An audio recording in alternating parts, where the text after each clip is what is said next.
3, 2, 1. Wow, amazing!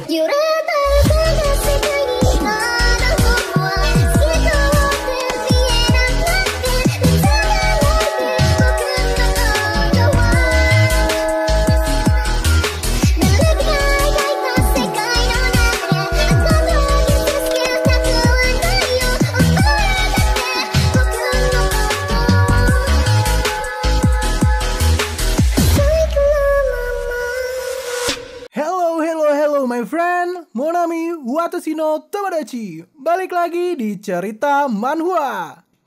Video kali ini kita akan bahas selanjutan dari I Become the Tyrant of Defense game. Mr. Classic Nerd, kau menyelesaikan tutorial dengan cara yang tak pernah kubayangkan sebelumnya. As kaget mendengar ini. Kau adalah direktur itu?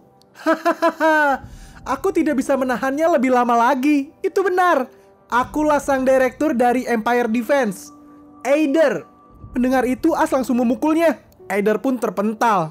Lalu yang membawaku ke sini berarti bajingan ini. Eider berkata, "Tenanglah dulu, Tuan Classic Nerd. Maafkan aku karena sudah membawamu ke tempat seperti ini. Mr. Classic Nerd, dunia ini membutuhkanmu." Mendengar perkataan itu, As memberikan pukulan lagi kepada Eider. "Mr. Classic Nerd, maafkan aku." "Baiklah. Jadi gimana kesimpulannya? Kau adalah direktur yang waktu itu kan?" "Iya." "Dan kau beneran direktur dari game ini, bukan dari dunia ini?" "Itu benar." As bertanya kepada Eider, "Kenapa kau membawaku ke dunia ini?" Eider menjawab, "Di dunia ini ada sebuah true ending. Itulah satu-satunya ending yang tak pernah diraih oleh siapapun. Aku sudah mereset dunia ini berkali-kali demi meraih ending itu. Namun aku tak pernah sekalipun meraih ending yang aku inginkan. Jadi aku memutuskan untuk meminta bantuan dari orang lain.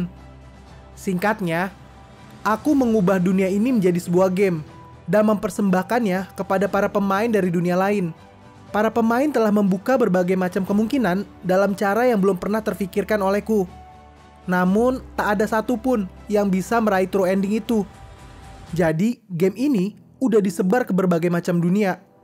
Salah satunya adalah bumi, tempat As berada. Bukannya aku juga sama? Aku tak pernah tahu mengenai sesuatu yang disebut true ending itu. Meski kau tak pernah meraih true ending, tapi kau sudah meraih sesuatu yang belum pernah orang lain raih sebelumnya. Hell Iron Man." Di dalam hati As, apa cuman aku yang bisa menyelesaikannya? Apa itu alasan dia membawaku kemari? Eider menambahkan, "Kurasa kaulah yang punya kesempatan paling tinggi untuk bisa meraihnya. Jadi aku memutuskan untuk membawamu ke sini." "Apa? Kau membawaku ke sini? Kau menculikku, bajingan! Dan kau membuatku berada di tutorial di dalam tubuh ini. Maaf. Itu semacam kesalahan, kayak bug. Aku juga gak nyangka kalau akan jadi begini. Ngomong-ngomong, biarkan aku mengatakan sesuatu padamu terlebih dahulu mengenai hadiah yang akan kau terima kalau membantuku." "Hadiah?" "Iya benar. Kalau kau berhasil membimbing dunia ini meraih true ending, akan kukabulkan satu permintaanmu." "Permintaan?" Di dalam hatinya, apa ini kayak Dragon Ball? Secara teknis, aku adalah makhluk yang mendekati dewa di dunia ini. Bukan perkara yang sulit bagiku untuk memberikanmu banyak hadiah ketika aku mengirimmu kembali ke dunia asalmu. Apapun itu. Iya, apapun itu. Gimana kalau 10 miliar won? Cuma 10 miliar? Aku bisa memberikanmu bahkan 100 miliar. Atau apa kau mau lebih? As makin kesel dalam hatinya. Bajingan ini. Aku merasa kayak lagi ditipu ini.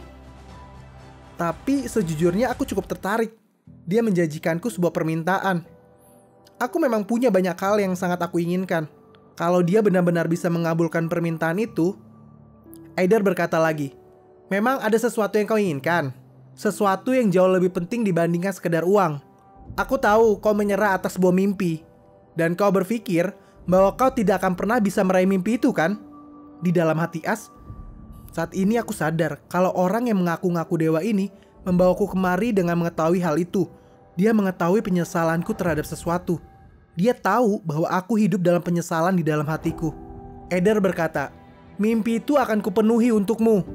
As menjawab, "Aku sudah menyerah pada mimpi itu." Eider menambahkan, "Selama kau masih memendam di dalam lubuk hatimu, itu masih belum berakhir. Tapi kalau kau punya kekuatan sebesar itu, bukankah seharusnya kau bisa meraih true ending itu sendirian?" Kekuatanku itu ada batasnya. Di dunia ini, aku cuma sekedar manusia biasa. Itulah kenapa aku membutuhkan seseorang agent untuk bertindak mewakiliku. Aku mau bertanya sesuatu. Kalau aku mati di sini, apa yang akan terjadi? Dengan santai Eder menjawab, maka semuanya akan berakhir. Kalau kau mati, ya mati. Hidup adalah permainan satu koin. Tidak ada yang namanya save ataupun load. Kurasa kau yang paling memahaminya, karena kau sudah pernah menyelesaikan game dengan mode Iron Man. As berpikir, itu benar, game itu memang selalu seperti ini. Meski terkadang aku mungkin bisa merasakan perasaan nyaman, tapi kematian itu adalah hal yang mutlak. Eder berkata, kalau kau mau kembali ke bumi sekarang juga, maka akan langsung ku kembalikan kau ke sana. Apa? Beneran bisa? Iya, tentu. Sejujurnya, aku mau menanyakan hal itu terlebih dahulu padamu. Tapi ternyata ada sedikit gangguan. Tolong pilihlah, apa kau bersedia menerima tantangan untuk meraih true ending dan memiliki peluang untuk mewujudkan permintaanmu, atau kau mau kembali ke kehidupanmu yang damai yang tak perlu mempertaruhkan nyawamu. Pilihannya ada padamu, Tuan Classic Nerd. Normalnya aku akan langsung minta dikembalikan, tapi ada dua hal yang menghentikanku untuk melakukannya. Yang pertama adalah keinginanku untuk mewujudkan permintaan itu, dan yang kedua adalah itu mungkin bisa dilakukan. Aku cukup percaya diri karena aku sudah pernah menyelesaikan game ini dengan mode Hell Iron Man. Jadi pada dasarnya, aku sudah mengetahui segala hal mengenai game ini. Untuk menyelesaikan game ini sekali lagi, kenapa tidak? Baiklah, apapun itu, aku cuma perlu mencobanya kan? Dengan semangat Eder menjawab, beneran? Iya, aku akan berusaha semampuku. Jadi kau sebaiknya membantuku sebisamu. Jangan lupa, wujudkan permintaanku saat aku sudah meraih true ending. Tentu, aku pasti akan menolongmu. Kau bisa mempekerjakan aku layaknya anjing. Oke, kalau kau memaksa. Sebelum pagi, semua magic crystal dari Black Spider itu harus sudah terjual. Apa? Iya, item itu harus ditukar dengan uang. Kau pasti punya semacam rute penjualan kan? Iya bener, tapi itu sudah terlambat. Toko-toko udah tutup. Kau jangan nyari alasan dan lakukan saja apa yang kusuruh. Mengerti? Entah kau jual itu dalam semalam atau di waktu subuh, aku nggak peduli. Pokoknya semua harus sudah terjual di pagi hari. Paham? Iya, oke. Totalnya ada 388 magic crystal dari Black Spider kan? Kau akan memperoleh uang dalam jumlah yang sangat banyak, bahkan meski kau menjualnya dengan harga pasaran. Tapi kau ingin menggunakan untuk apa uang sebanyak itu? Dengan santai As menjawab, masih ada slot kosong di dalam partiku. Malam pun berakhir berganti dengan pagi hari. As dan Lucas pergi ke Mercenary Guild.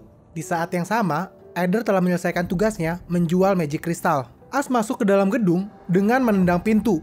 Dia berteriak, "Sambutlah pelanggan kalian ini!" Orang yang ada di dalam merasa kesal dengan teriakan As. "Apa-apaan ini? Siapa kau? Apa kau cari mati? Woi bajingan, kenapa kau lihat-lihat? Akulah yang akan memberikanmu pekerjaan." Itu si pangeran ketiga. Maksudmu si gila itu? Kudengar semua bawahannya sudah mati di pangkalan operasi. Tapi kudengar dia juga sudah membasmi seluruh laba-laba di sana. Di dalam gedung, As mencari orang-orang yang kompeten untuk direkrut. Mercenary Guild pada dasarnya tempat untuk mencari karakter baru. Mereka dibagi menjadi beberapa kelompok berdasarkan tingkat mereka. Ada SSR, SR, R, dan N. Setelah mencari beberapa lama, akhirnya As menemukan orang yang kompeten. As mendekati orang itu. Seorang nenek tua berseragam militer. "Selamat datang yang mulia di Continental Mercenary Guild cabang Crossroad." Nenek ini adalah karakter berperingkat SR. As tidak menyangka dia bisa menemukan karakter tinggi di Mercenary Guild ini. As bertanya, "Bolehkah aku bertanya, siapakah namamu prajurit?" "Tentu, namaku Jupiter. Sebuah kehormatan bisa bertemu dengan Anda." "Oh, wizard rank SR beratribut petir, si Jupiter. Tak kusangka, nenek ini sudah ada di Mercenary Guild." Si As berpura-pura tidak tahu. Dia bertanya, "Aku tak mengenali seragam militermu. Dari negara mana itu berasal?" "Ini berasal dari kerajaan Everblack kita. Model ini berasal dari beberapa dekade lalu. Jadi Anda mungkin belum pernah melihatnya." "Oh, jadi kau pernah menjadi prajurit kerajaan?" "Iya, aku sudah melayani kerajaan selama 30 tahun. Aku bahkan pernah menjadi komandan dari divisi kedua Imperial Magic Corps. Setelah pensiun, aku mencari nafkah sebagai prajurit bayaran." "Kau termasuk prajurit teladan juga ya? Kau masih mengabdikan diri untuk negara bahkan setelah pensiun?" "Enggak juga. Cukup sulit untuk bertahan hidup cuma dari dana pensiun veteran. Jadi gimana yang mulia? Ada alasan apa Anda datang kemari? Memangnya untuk apa lagi aku harus datang ke Mercenary Guild? Aku kemari untuk menyewa prajurit bayaran yang berguna. Apa Anda yakin tidak datang kemari untuk membeli umpan yang bersedia mati menggantikan Anda? Lukas yang mendengar itu marah. Dia hendak mencabut pedangnya. Dasar kurang ajar! As coba menahannya. Lukas, tahan, kata As mencoba menghentikan Lukas. Nenek ini berkata lagi. Berita mengenai hasil pertarungan dari pangkalan operasi depan sudah tersebar di mana-mana yang mulia. Sepertinya Anda sudah membayar harga yang pantas untuk kepedean Anda. Memang benar kalau kami adalah sekumpulan orang-orang vulgar yang cuma mengincar uang. Tapi kami bukanlah orang bodoh yang bersedia menggali kuburan kami sendiri. Kami tak punya niatan untuk mempertaruhkan nyawa demi seorang komandan pemula yang naif seperti Anda. Dengan santai As menjawab. Oh, begitu ya? Tapi bukankah kalian semua di sini untuk menjual hidup kalian? Kalian semua bersedia pergi jauh-jauh kemari ke daerah pinggiran karena kalian tak punya cara lain untuk mencari nafkah selain dengan menjual hidup kalian. Apa aku salah? Tapi sekarang kalian malah bilang kalau kalian terlalu takut untuk menjual hidup kalian demi uang. As mendekati nenek ini. Bukan orang bodoh yang bersedia menggali kuburannya sendiri katamu. Perkataanmu itu terdengar sedikit aneh. Bukan begitu, Dame Jupiter? Apa maksudmu? As menambahkan. Riwayat karirmu itu memang luar biasa. Namun alasan kenapa pada akhirnya kau diberhentikan adalah karena kau tertangkap mencuri dana militer, bukan? Apa itu tidak termasuk dalam menggali kuburanmu sendiri? Di dalam hati As, dia pasti tak mengira kalau aku tahu segalanya. Kau melakukan korupsi hingga penyelundupan barang dengan negara musuh. Dan ketika tertangkap, kau diberhentikan secara tidak hormat. Tapi kau masih memakai seragam militer itu dengan bangganya. Sungguh memalukan. Jupiter ini adalah perwujudan dari para koruptor. Seorang prajurit yang korup, yang busuk hingga ke tulang. Dia adalah veteran tidak terhormat yang seluruh kontribusi perangnya telah dihapuskan. Namun kemampuannya sebagai seorang pejuang sudah tidak diragukan lagi. Dia adalah seorang heroin yang lebih cocok menjadi bajak laut daripada seorang prajurit. Dialah sang Electric Wizard Jupiter. Yang mulia, meski karirku tidak berakhir baik, aku masih punya harga diri sebagai seorang yang pernah menjadi prajurit kerajaan. Hati-hatilah dalam berbicara. As tidak menghiraukannya. Dia langsung bertanya aja. Berapa biaya harga dirimu itu? Berapa biaya yang harus kukeluarkan untuk membelinya? Jupiter nggak menjawab. As mendesaknya lagi. Aku bertanya padamu, berapa banyak biaya yang harus kukeluarkan untuk menjadikanmu sebagai anjing pemburuku? Jupiter mulai berkata. Mungkin kau tak menyangka, tapi akan butuh banyak uang untuk bisa mempekerjakanku. Aku menghasilkan setidaknya 100.000 edel per tahun. Dengan santai As menjawab. 200.000. Akan kubayar kau 2 kali lipatnya. Mungkin itu terlalu berlebihan untuk gaji seorang prajurit bayaran. Tapi akulah pangeran kerajaan ini. Dan juga tuan dari kota ini. Terlebih lagi, aku baru saja menjual sekitar 400 magic kristal berkualitas tinggi. Kalian pikir aku buang-buang uang? Aku rela membuang uang sebanyak mungkin. Kalau dengan itu, aku bisa mendapatkan karakter dengan rank SR. As berkata lagi, ketakutan kalian akan kematian, aku akan membelinya. Aku akan langsung membayar kalian 2 kali lipat dari penghasilan kalian per tahun saat ini juga. Keluarlah dari sini kalau kalian memang seorang pengecut yang tak berani mempertaruhkan nyawa. Tapi kalau kalian memang seorang prajurit bayaran yang mau menghasilkan uang sebanyak mungkin, maka datanglah ke lahan kosong yang berlokasi di bagian barat Crossroad pada sore hari ini. Begitulah As melakukan debutnya di Mercenary Guild. Setelah dari Mercenary Guild, As pergi ke sebuah gereja. Di sana, dia mengobati luka bakarnya. Sentes itu berkata, sudah selesai. Namun, masih ada bekas luka samar yang tertinggal. As menjawab, terima kasih Sentes. Dia adalah Sentes Margherita, seorang karakter rank R yang sangat hebat. Dia adalah healer di akhir permainan. Aku bisa merekrutnya setelah memenuhi beberapa persyaratan. Tapi aku tidak di sini untuk merekrutnya hari ini juga. Lalu As memberikan sekantong uang kepada Sentes itu. Sentes, seperti yang sudah aku beritahukan kepadamu sebelumnya. Iya, baik. Aku telah memanggil seluruh pendeta yang dapat hadir saat ini. As mengumpulkan para pendeta untuk melakukan upacara pemakaman. Sorenya di bagian barat Crossroad. Proses pemakaman dari pangkalan operasi depan sudah tiba. Para prajurit berbaris dengan rapih. Bendera kerajaan pun menutupi setiap peti yang ada. Dan ada pula paduan suara yang besar. Ini adalah pemakaman yang layak, yang jarang terjadi di kota di mana kematian merupakan hal yang lumrah dan mudah dijumpai. Di atas semua itu, kompensasi juga diberikan kepada keluarga yang ditinggalkan. Orang-orang terkejut dengan nominalnya, maka dari itu banyak orang mulai bergosip. Rumor itu pun menyebar dengan begitu cepat. Aku nggak punya alasan untuk melebih-lebihkannya. Ini memang sebuah pertunjukan, namun ini tetap terlihat natural. As membuat kesan kepada para penduduk bahwa di garis depan ini, perjuangan kita akan dikenal sebagai tugas yang mulia bagi umat manusia. Dia pun berpidato di depan semua orang yang hadir. Akulah sang pangeran ketiga yang baru-baru ini ditetapkan sebagai Lord, As von Hatter Everblack. Dia Lord barunya, si pangeran gila itu. Dia memang terlihat seperti orang brengsek. Meski banyak orang bergosip di depannya, As melanjutkan lagi pidatonya. Biar ku katakan ini terlebih dahulu. Seterusnya, di garis depan ini, kalian semua pasti akan mati. Akan ada kuburan baru di pemakaman ini setiap minggunya. Dan paduan suara pun akan kembali bernyanyi. Namun akan kupastikan satu hal. Kematian kalian akan lebih mahal dibandingkan dengan keberlangsungan hidup kalian.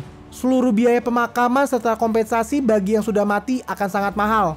As sudah menghabiskan hampir setengah dari jumlah uang yang dia peroleh dari menjual magic crystal untuk digunakan sebagai kompensasi. As melanjutkan lagi pidatonya. Jadi, akan kubuat kalian terus hidup selama mungkin. Akan kulakukan apapun agar kalian bisa terus hidup. Agar kalian bisa terus bekerja di garis depan. Jadi, untuk semuanya, janganlah kalian mati terlalu mudah. Teruslah hidup dan ambillah gaji sebanyak yang kalian bisa. Janganlah mati dan membuatku harus membayar pemakaman kalian. Itulah akhir dari pidato As. Entah bagaimana para warga akan menerimanya. Apapun itu, aku nggak peduli. Aku cuma harus menunjukkannya lewat hasil di masa depan. Bahwa aku merupakan seorang manusia yang lebih layak dibandingkan siapapun. Karena aku akan selalu berada di garis depan. Baiklah, kalau begitu. Waktunya untuk menyelesaikan stage pertama. Sistem menunjukkan akan dimulai dalam 73 jam lagi. Di malam harinya, setelah pemakaman, As dan Lukas berada di belakang rumah. Ternyata, di situ adalah tempat untuk mengaktifkan gerbang teleport. As membuka gerbang teleportnya. Lukas tampak kebingungan. Yang mulia, apa ini? Ini adalah gerbang menuju dungeon di bawah danau. Ini adalah free pass yang langsung mengarah ke markas musuh. Empire Defense adalah game yang menggabungkan dua genre, Tower Defense dan Dungeon Attack. Stage di mana para monster menyerang Crossroad adalah Tower Defense. Dan di antara stage-stage ini, ketika musuh sedang tidak menyerang, kau bisa menjelajahi dungeon dan mengungkap asal-muasal dari para monster. Ini dinamakan penjelajahan bebas. Pergantian antara bertahan dan menyerang, ini merupakan struktur yang mendasari game ini. Meski game ini sangat sulit, tapi game ini tetaplah adil. Memang benar kalau aku harus melalui berbagai macam hal saat tutorial, tapi ini sekarang merupakan permulaan yang sangat baik.